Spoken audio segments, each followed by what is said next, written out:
Hello विद्यार्थी मित्रों, last lectures थी એટલે કે લાસ્ટ વિડિયોઝમાં થી અમુક વિડિયોઝથી આપણે ભણી રહ્યા છીએ ઈમેલ રાઇટિંગ. હવે અત્યાર સુધીમાં આપણે બોર્ડ ઉપર જે તૈયાર કર્યા હોય એવા 3 ઈમેલ તૈયાર કર્યા. એમાં સૌપ્રથમ આપણે ઇન્વિટેશન માટે, બર્થડે પાર્ટીના ઇન્વિટેશન માટેનો ઈમેલ કઈ રીતેથી લખવો, પછી એમનો વળતો જવાબ કઈ રીતેથી લખાય, અને લાસ્ટ એક વિડીયોમાં આપણે ઈમેલ રાઇટિંગમાં એક લીવ રિપોર્ટ તૈયાર કર્યો કે ભાઈ જો તમે તમારા ક્લાસ ટીચરને, અત્યાર સુધી તો આપણે પેલી રજા ચિઠ્ઠી કાગળમાં લખીને મોકલતા, પણ હવે તો ડિજિટલ આખો યુગ છે, તો માનો કે આપણે એમના બદલે ઈમેલ સ્વરૂપે આપણે એમને લીવ રિપોર્ટ મોકલીએ છીએ. તો એ લીવ રિપોર્ટ છે એ કઈ રીતેથી લખાય અથવા તો કેમ આપણે લખવો જોઈએ, એક બોર્ડ ઉપર આપણે લખી અને એક લીવ રિપોર્ટ તૈયાર કરેલો. હવે અત્યાર સુધીમાં આપણે 3 ઈમેલ સમજ્યા છે વિદ્યાર્થી મિત્રો. હવે ઈમેલ રાઇટિંગ એક એવો સબ્જેક્ટ છે કે જેમાં એમની સૂચના મુજબ એમનું જે લખાણ છે, એમનું મેઇન કન્ટેન્ટ, જે બોડી ઓફ ધી મેલ, જે મેઇન પાર્ટ આપણે લખવાનો હોય છે, એમાં થોડા ઘણા ચેન્જીસ આપણે કરવા પડે, અથવા તો એ આપણી એટ અ ટાઈમ જ્યારે આપણે ઈમેલ લખીએ છીએ ત્યારે સૂચનાને સમજી અને એમના આધારે ઈમેલ લખવાનો થાય. પણ એક એમની ફોર્મેટ છે એ ખૂબ મહત્વની છે, અને એક ઈમેલ લખીએ ત્યારે એમનું પ્રેઝન્ટેશન વિથ ગુડ હેન્ડરાઇટિંગ, સારા અક્ષરે લખાય, સુવાચ્ય અક્ષરે લખાય, જે કંઈ આપણે લખીએ છીએ એ ગ્રામેટિકલી એમાં મિસ્ટેક ના હોય, એટલે કે ગ્રામરની રીતે જોઈએ તો ભૂલો ન હોય, સ્પેલિંગ મિસ્ટેક ન હોય, વિથ ફોર્મેટ, એક સારી ફોર્મેટમાં આપણે બનાવીને લખ્યું હોય અને વિથ ગુડ પ્રેઝન્ટેશન એ લખાય, એ ખૂબ જ જરૂરી છે. બરાબર? તો વધારે પ્રેક્ટિસ માટે, વધારે તમને ખ્યાલ આવે એમના માટે હજુ એક ઈમેલ આપણે અહીંયા તૈયાર કરી અને લખીએ છીએ ઈમેલ રાઇટિંગમાં. You are appearing for the board exam. Board ઉપર સૂચના લખી છે. આ ન્યૂ ઈમેલ આપણે આજે જે ઈમેલ તૈયાર કરવાના છે એમની. You are appearing for the board exam next week. આવતા અઠવાડિયે તમે બોર્ડની પરીક્ષા આપવા માટે જઈ રહ્યા છો, અપિયરિંગ આપવા માટે જઈ રહ્યા છો. Draft an email in about 40 word to your father. તમારા પિતાશ્રીને 40 શબ્દોમાં એક ઈમેલ લખો. હવે ઈમેલમાં શું લખવાનું છે એ આપણે કહ્યું છે. Telling him about your preparation. તમારી જે કંઈ તૈયારી છે પરીક્ષા માટેની, એ પરીક્ષાની તૈયારી વિશે વાત કહેતો, અથવા તો પરીક્ષાની તૈયારી માટે કહેતો એક ઈમેલ છે એ તમે તમારા પિતાશ્રીને લખો, આવું આપણે કહ્યું છે. હવે પ્રશ્ન અરાઈઝ થાય, એટલે કે આપણે આગળ પ્રશ્ન ઉદ્ભવે કે સાહેબ આમાં તો ઈમેલ એડ્રેસ આપ્યું જ નથી, તો શું કરવાનું? ભાઈ આ ઈમેલમાં આપણે ઈમેલ એડ્રેસ એટલા માટે નથી આપ્યું કે ઈમેલ આપણે, હું ખુદ લખું છું, મારા પિતાને લખું તો એમનું ઈમેલ એડ્રેસ મારી આગળ હોય, એટલે એનો મતલબ એવો થયો કે અહીંયા આપણને ટુ અને ફ્રોમ બંનેમાંથી એક પણ ઈમેલ એડ્રેસ આપ્યા નથી, તો આપણે બંને ઈમેલ એડ્રેસ આપણી જાતે તૈયાર કરીને લખી નાખવાના. હવે જરૂરી નથી કે આપણે ઈમેલ એડ્રેસ સાચા જ લખીએ, સાચા લખવાના નથી, ગમે ફેક કે ખોટા ઈમેલ એડ્રેસ બનાવીને લખવાના થાય. તો સૌપ્રથમ આપણે ઈમેલને આખો ઈમેલ તૈયાર કરીએ એમની પહેલા ઈમેલની એક ફોર્મેટ તૈયાર કરી લઈએ. તો સૌપ્રથમ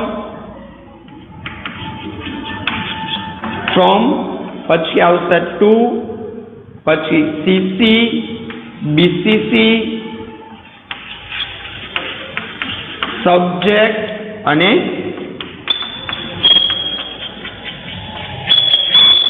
અટેચમેન્ટ. બરાબર? આટલી વસ્તુ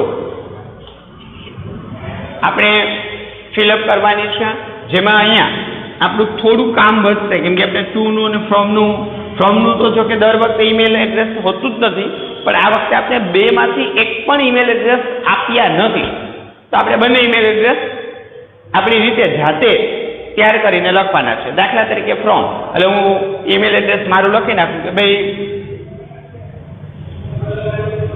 આપણે લખી નાખીએ કરણ p123@gmail.com. તમે કોઈ પણ ઈમેલ એડ્રેસ જાતે તૈયાર કરીને આ રીતેથી લખી શકો. પછી 2, મોકલનાર, આપણે જેમને મોકલીએ છીએ એમનું ઈમેલ એડ્રેસ. તો અહીંયા પિતાશ્રીને ઈમેલ મોકલવાનો છે તો કંઈ પણ લખી શકાય, આમ પણ લખી શકીએ કે ડી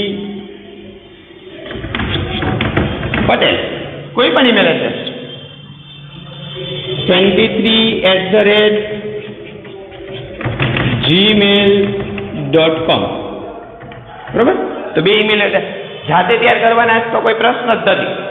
જો ઈમેલ જાતે જ તૈયાર કરવાના છે તો કોઈ પ્રશ્ન જ નથી.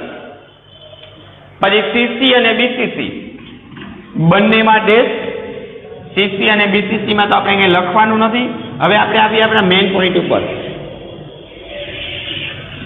સબ્જેક્ટ, સાહેબ, હવે આવો ઈમેલ હોય તો આપણે સબ્જેક્ટમાં શું લખવું, એમ કે સબ્જેક્ટમાં શું કહેવું અથવા તો સબ્જેક્ટમાં શું માહિતી છે એ લખવાની. તો કે ભાઈ ટૂંકો સબ્જેક્ટ લખવાનો. અહીં આપણે સબ્જેક્ટ આપ્યો telling him about your preparation. હવે બેઠે બેઠું એ સબ્જેક્ટમાં નથી લખવાનો. આનો તો અર્થ એવો થાય તેને કહો તમારી તૈયારી વિશે. તો હવે આપણે વિષયમાં એવું ન લખી શકીએ તેને કહો તમારી તૈયારી વિશે. દાખલા તરીકે આપણે ગુજરાતીમાં જે પત્રો લખીએ છીએ, ગુજરાતીમાં તમે જે રિપોર્ટ લખો છો અને એમનો જે વિષય હેડિંગ આપણે લખીએ છીએ, એમાં કેમ લખીએ છીએ ગુજરાતીમાં કે ભાઈ મારી પરીક્ષાની તૈયારી બાબત. તો આપણે ઇંગ્લિશમાં પણ એ રીતેથી વિષય ને યોગ્ય સંકલન સાથે સમજાય એ રીતેથી યોગ્ય સંકલન કરી અને આપણે વિષયને ત્યાં લખવો પડે. એમ જ આપણે કંઈ વિષયને ન લખી શકીએ. એટલા માટે આપણે અહીંયા લખીએ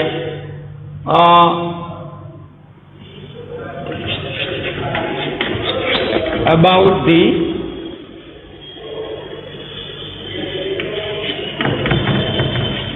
exam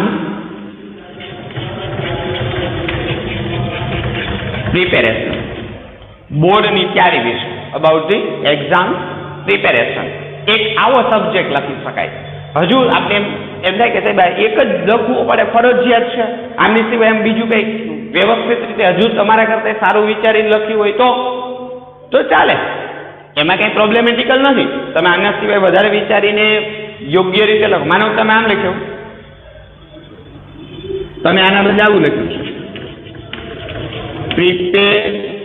પ્રિપેરેશન ફોર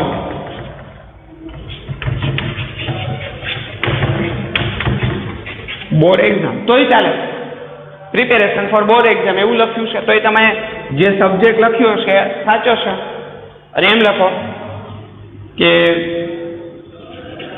ખાલી એમ લખો અબાઉટ માય પ્રિપેરેશન, મારી તૈયારી વિશે, તોય ચાલે. બરાબર? એટલે સબ્જેક્ટ છે એ તમે અલગ અલગ રીતેથી લખી શકો. અલગ અલગ રીતેથી લખ્યું હોય, સબ્જેક્ટ લખ્યો હોય તો પણ એમના માર્ક્સ તો સાચું હોય તો હોય જ, પણ યોગ્ય લખવું પડે. હવે તમે અહીંથી બેઠે બેઠું મૂકી દો ઉપર સૂચનામાં જે લખેલું છે એ તમે બેઠે બેઠું મૂકી દો તો પછી એમના માર્ક્સ નથી હોતા. એ બેઠે બેઠું લખવાના માર્ક્સ હોતા નથી, કેમ કે અહીંયા તો સૂચના લખી છે એટલે એમની વાક્ય રચના આ રીતની છે. હવે તમે તો અહીંયા સબ્જેક્ટ તરીકે એમને લખો છો, તો જ્યારે આપણે એમને પાછું સબ્જેક્ટ તરીકે લખીએ છીએ ત્યારે એમની પ્રિપેરેશન છે એ અલગ હશે. બરાબર છે? એટલે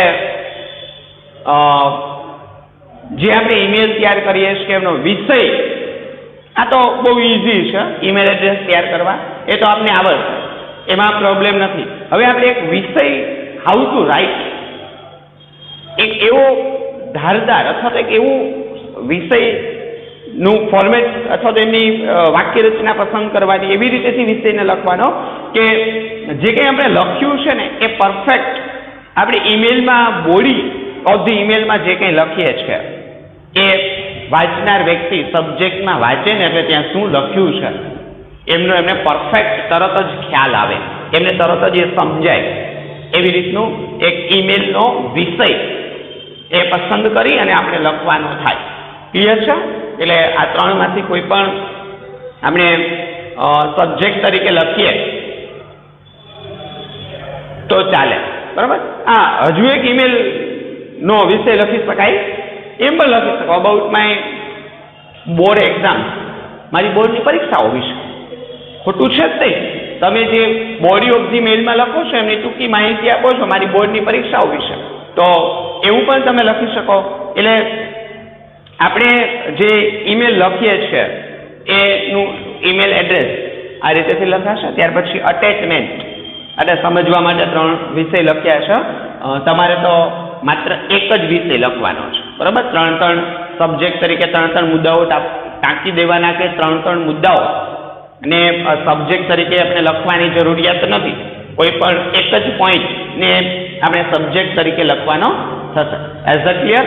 નાઉ attachment, what we should write in attachment. આપણે આગળ એમને ડિસ્કસ કરીશું કે શું લખવું જોઈએ.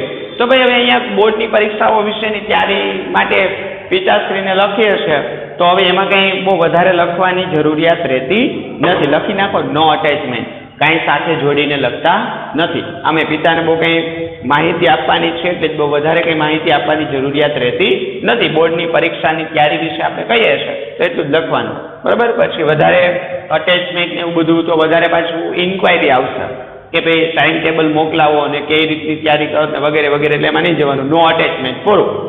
રેડી? ક્લિયર છે? તો આપણું ફોર્મેટ. હવે આમને ડ્રો કરવાનું છે. હવે હું દર વખતે પાછો બોર્ડ ઉપર ડ્રો નહીં કરું, એટલે વ્યવસ્થિત રીતે ડ્રો કરીને જ લખવાનું છે. આવી રીતેથી મેં લખ્યું છે એવી રીતેથી તમે ક્યારેય પેપરમાં લખ્યું હશે, બરાબર, તો એ નહીં ચાલે. આપણે નહીં ચલાવીએ, બોર્ડવાળા ચલાવશે, કેમ કે એમને ખાલી માર્ક્સ આપવાના છે. એટલે એમના યોગ્ય રીતે માર્ક્સ કાપી અને આપણે આપશે. પણ આપણે અહીંયા એ ફોર્મેટ વગર તૈયાર કરાયેલો ઈમેલ અથવા તો એમના વગર તૈયાર કરવામાં આવતો ઈમેલ છે એ નહીં ચલાવી. હવે જરા સૂચના આપણી છે એમને યાદ રાખજો. ફોર્મેટ બની ચૂકી છે એટલે હવે આપણે એમની જરૂર નથી, પણ સૂચના જરાક યાદ રાખજો. પાછું એનો બોલી જતા શું ભણીએ છીએ. ઓકે? નાવ બોર્ડની પરીક્ષાની તૈયારી વિશે પિતાશ્રીને માહિતી આપતો આપણે ઈમેલ લખીએ છીએ. એટલે સૌ પ્રથમ સંબોધન તો પેલા ડિયર પાપા એમ પણ લખી શકાય, ડિયર ફાધર એમ પણ લખી શકાય. અલ્પવિરામ કરવાનું નથી ભૂલવાનું. તમે એમ પણ લખી શકો. બરાબર? બેમાંથી કંઈ પણ એઝ યુ વિશ. પછી ડિયર પછી નામ ન લખાય. પિતાશ્રી છે, ફ્રેન્ડને લખતા હોય તો નામ લખવાનું. બરાબર? અહીંયા નામ ન લખતા, નહીંતર ઈમેલના બદલામાં પછી પિતાશ્રી ખીજાય એવું ન બને. એટલે ડિયર ફાધર અથવા તો dear papa, as you wish, બેમાંથી જે સંબોધન આપણે યોગ્ય લાગે એ આપણે લખવાનું. જો અત્યાર સુધીમાં આપણે 3 ઈમેલ ભણીએ તો 3 ઈમેલમાં એક વસ્તુ આપણે એ સમજાણી કે ભાઈ જો આપણે આપણા મિત્રને ઈમેલ લખતા હોય ને તો એમનું સંબોધનમાં શું લખવાનું?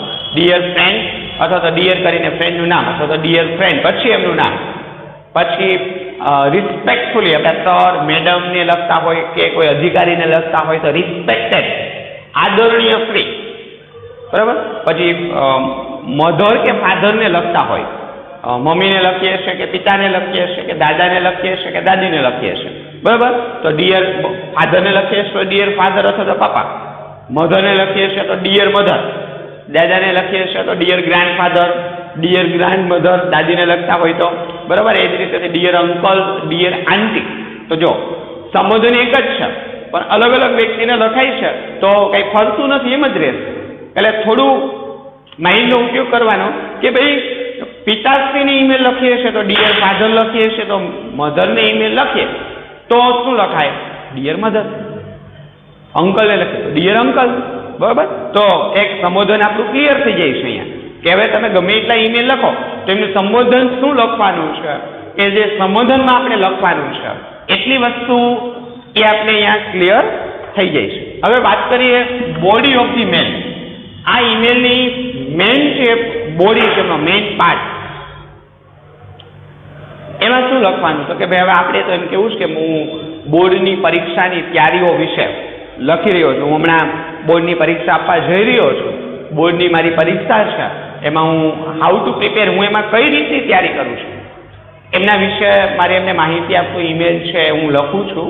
તો પહેલાં તો આપણે એમ કહેવું પડશે ને કે ભાઈ મારી બોર્ડની પરીક્ષાઓ આવતા અઠવાડિયેથી શરૂ થઈ છે, તો હવે એમના માટેની મારી તૈયારી કેવી છે. તો આપણે લખવાની શરૂઆત પેરેગ્રાફ પાડીને, માય બોર્ડ એક્ઝામ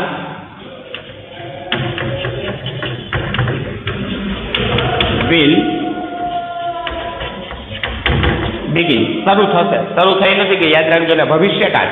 મેં તમને આગળ કહ્યું હતું ને કે ભાઈ તમે જે ઈમેલ લખો ને એ જ્યારે ઈમેલ લખો ને ત્યારે પરિસ્થિતિ મુજબ આપણે જોવાનું કે ભાઈ આપણે જે ઈમેલ લખીએ છીએ એમાં જે સેન્ટેન્સીસ આપણે લખીએ છીએ એ સેન્ટેન્સીસમાં ક્યારે કયા કાળનો ઉપયોગ થશે એ મારે એમ કેવું છે કે ભાઈ આવતા અઠવાડિયે શરૂ થવા જઈ રહી છે. તો ભવિષ્યકાળ, my board exams will begin from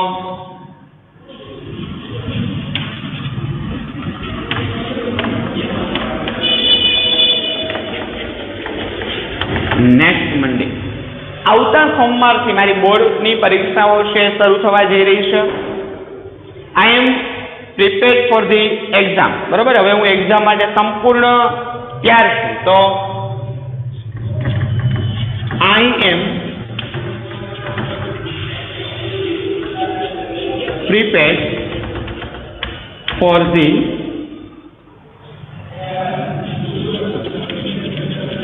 exam. હું એક્ઝામ માટે સંપૂર્ણ તૈયાર છું, એટલે કે ઓલરેડી મેં મારી તૈયારી કરી લીધી છે. ફરી આગળ, આઈ હેવ રિવાઇઝ. પુનરાવર્તિત કરું, I have revise all the subjects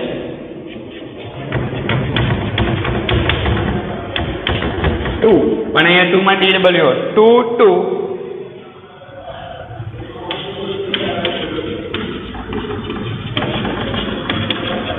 3 times. મેં દરેક સબ્જેક્ટને 2 કે 3 વખત રિવાઇઝ કરી લીધો. ઓલરેડી દરેક વિષયને મેં રિવાઇઝ, એમનું રિવિઝન છે એ કરી લીધું છે. પછી આગળ, આઈ એમ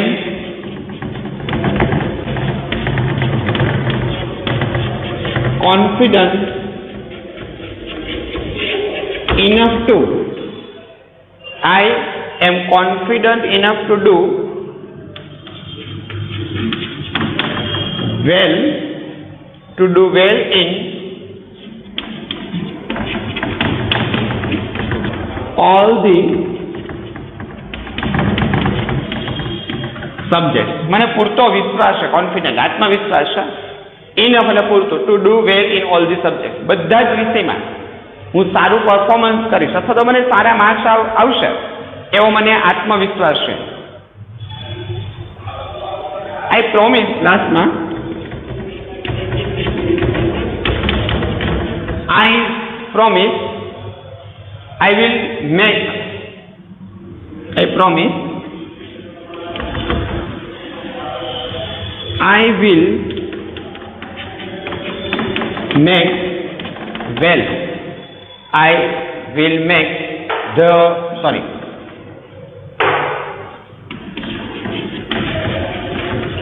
most of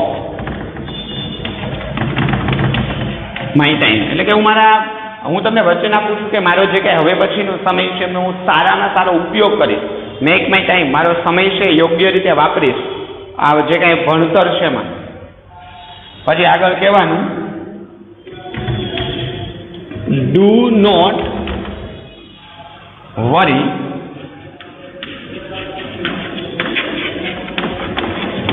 about my exam. મારી જે આ પરીક્ષા છે એમના માટે બિલકુલ તમે ચિંતા કરતા નહીં. અને લાસ્ટમાં કહેવાનું, I have prepared, મેં તૈયારી કરી છે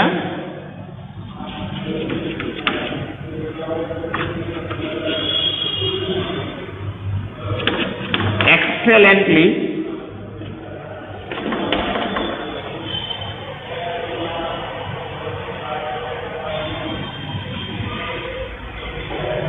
મારા સ્પેલિંગમાં મિસ્ટેક છે EXCELLENTLY excellently well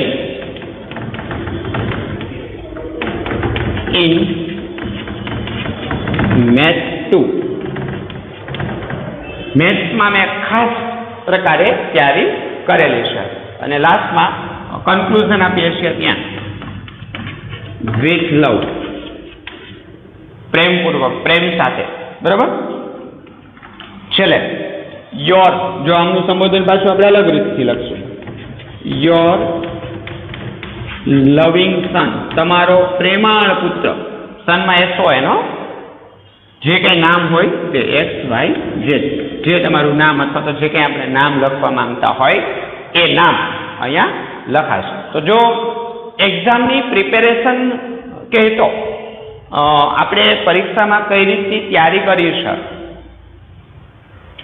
એ પરીક્ષાની તૈયારી વિશે માહિતી આપતો આપણે ઈમેલ લખીએ છીએ, તો એ ઈમેલ લખવા, એ ઈમેલ છે એ સમથિંગ આ રીતેથી લખાશે. નાવ વાત કરીએ આપણે શું લખ્યું છે ઈમેલમાં, તો ઈમેલ એડ્રેસ ને સબ્જેક્ટ ને વગેરેની ડિસ્કસ એ આપણે આગળ કરી ચૂક્યા છે. અહીંયા આપણે શું લખ્યું છે, તો ડિયર ફાધર, સંબોધન પિતાશ્રીને લખીએ છીએ એટલા માટે.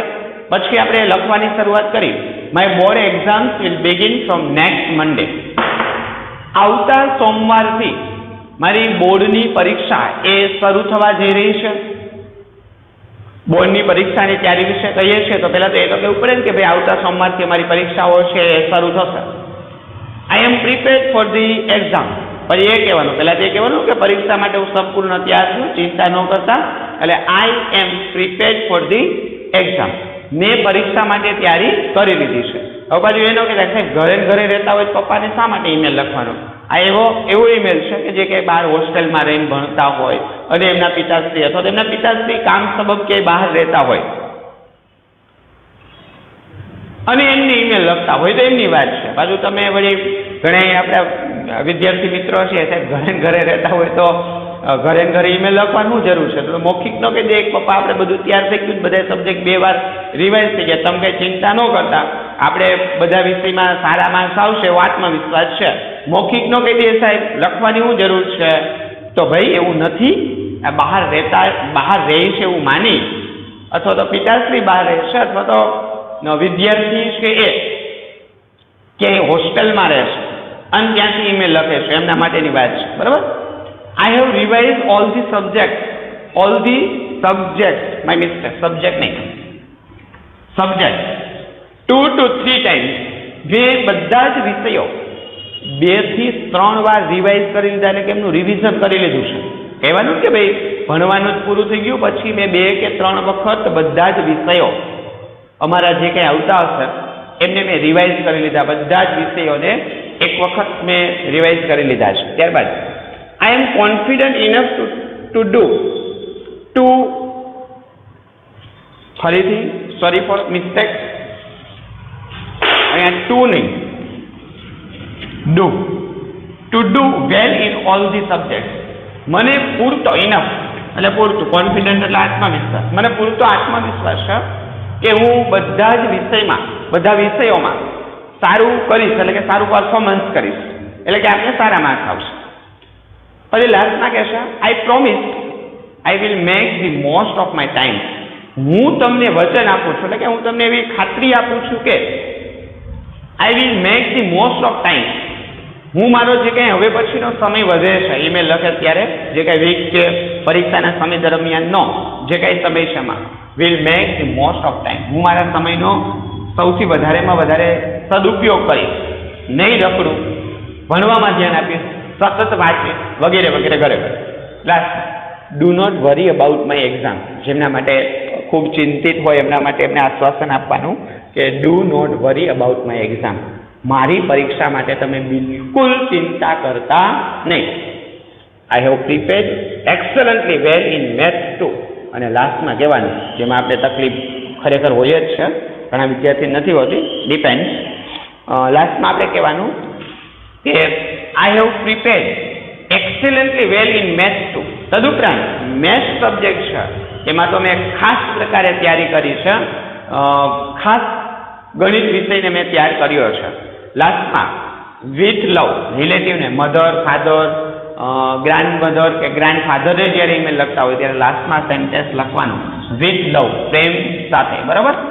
લાસ્ટમાં જો અહીંયા આપણે એક હજી સમજીએ આ બાબતે, ધ્યાન આપજો જરા.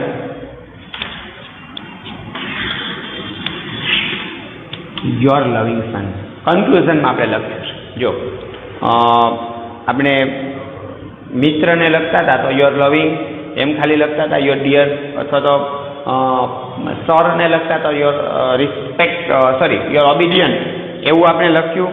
આપણે ફ્રેન્ડને લખ્યો ઈમેલ ત્યારે આપણે યોર લવિંગ ફ્રેન્ડ એવું લખ્યું. હવે અહીંયા આપણે ફાધરને લખીએ છીએ તો યોર લવિંગ સન, તમારો પ્રેમાળ પુત્ર. બરાબર. તો એવું લખી શકાય, યોર લવિંગ સન. અને લાસ્ટમાં જે કંઈ નામ હોય તે XYZ પણ લખી શકાય. કોઈ નામ લખવું હોય તો કોઈ પણ નામ પણ લખી શકાય. પછી જો આપણે ઈમેલ એડ્રેસમાં પર્ટિક્યુલરલી એમ લખ્યું હતું કરણ પટેલ, તો યોર લવિંગ સન, તો પછી આપણે લખવું પડે યોર લવિંગ સન.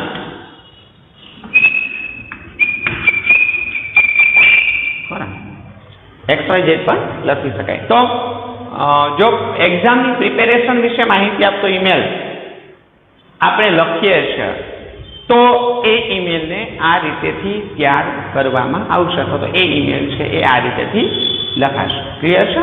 4 ઈમેલ આપણે ઈમેલ્સ અત્યાર સુધીમાં તૈયાર કર્યા છે વિદ્યાર્થી મિત્રો.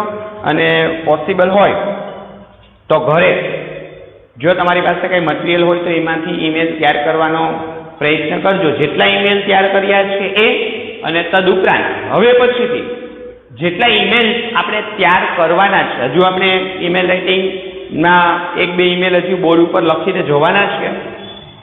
તદુપરાંત તમારે જે ઈમેલ 10મા ધોરણમાં તૈયાર કરવાના છે એ ઈમેલ્સને ટ્રાય કરશો અમે કે તમને એમની PDF અથવા તો એમનો ફોટોકોપી છે એ તમારા મોબાઈલમાં તમને મળે, જેથી કરીને તમે તમારી બુકમાં લખી શકો. બીજું, જો તમને ઈમેલની PDF કે ફોટોકોપી મળે ને તમારા મોબાઈલમાં, તો એ ઈમેલ તમારે તમારી આપણે ફેરબુક બનાવી છે કે જેમાં એસે લખીએ છીએ, એ એસેની ફેરબુકમાં જ્યાં એસે પહોંચ્યા હોય એમના પછીથી ઈમેલ રાઇટિંગનું હેડિંગ આપી અને ઈમેલ છે 1 by 1 તમને જે રીતેથી કહેવામાં આવે એ રીતેથી ઈમેલ લખતા જવાના છે. ક્લિયર છે? ઓકે.